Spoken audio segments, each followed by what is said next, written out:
Serial रहमत के अनवल किस्में आप देखेंगे कि जब ज़ुहैब की माँ ज़ुहैब से कहती है कि मुझे इस रिश्ते के लिए कोई भी एतराज़ नहीं है, मैं तुम्हारे साथ चलूंगी बेटा, तो इस साथ ही ज़ुहैब कहता है कि लेकिन आपको उससे पहले जाके वहाँ पे माफ़ी मांगनी होगी अलीज़ा के घर वालों से। ये सुनते साथ ही ज़ुहैब की माँ कहती है कि तुम अगर कहोगे तो मैं पाँव पकड़ के भी माफ़ी मांग लूंगी, लेकिन मैं तुम्हारे बगैर नहीं रह सकती हूँ। तो ये सुनते साथ ही ज़ुहैब अपनी माँ से कहता है कि लेकिन आपको एक साथ साथ वादा भी करना होगा कि शादी हो जाने के बाद आप कभी भी अलीज़ा को ताना या किसी भी तरह तंग नहीं करेंगी। ये सुनते साथ ही ज़ुहैब की माँ कहती है कि हाँ रिज़िन, अगर मैंने ऐसा किया तो यकीन जानो मैं तुमसे खुद कहती हूँ कि तुम मुझे छोड़ के चले जाना। ये सुनते साथ ही ज़ुहैब अपनी माँ से कहता है कि मैं जानता हूँ कि आप मेरे बगैर नहीं रह सकती हैं और मैं भी। दूसरी सीन में आप देखेंगे कि उधर जब बारी बिल आखिर मिनाल से कहता है कि मिनाल किसी ना किसी तरह तुम अब परीशा के और ज़्यादा करीब हो जाओ और उसके घर वालों के। तो इस साथ ही मिनाल कहती है कि लेकिन इस सब के पीछे क्या वजह है, आखिर आप मुझे बता क्यों नहीं देते, कहीं अनाया की बात सच तो नहीं है। ये सुनते साथ ही बारी कहता है कि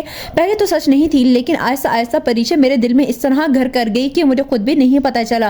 ये सुनते साथ ही मिनाल कहती है कि ये तो बहुत ही ज़्यादा खुशी की बात है, लेकिन उससे पहले आपको खुद ही अनाया से कुछ ना कुछ बात करनी होगी, दुआ करें कि उसकी शादी हो जाए। सुनते साथ ही बारी कहता है कि शादी अगर उसकी हो भी गई और क्या पता वो ना करे, अगर हो भी गई तो फिर क्या होगा, यकीनन वो एक ना एक दिन आके तंग ही करेगी। लास्ट में आप देखेंगे कि उधर जब अनाया अपनी माँ से साफ साफ कह देती है कि मुझे किसी भी सूरत में कहीं और शादी नहीं कर रही है, आप जाके बात करें ताया से। तो ये सुनते साथ ही कहती है अनाया की माँ के बस अब मैं तुम्हारी कोई भी फजूलियात नहीं सुन सकती हूँ, क्योंकि तुम्हारे बाप के साथ पहले ही मेरा बहुत ज़्यादा झगड़ा हो चुका है।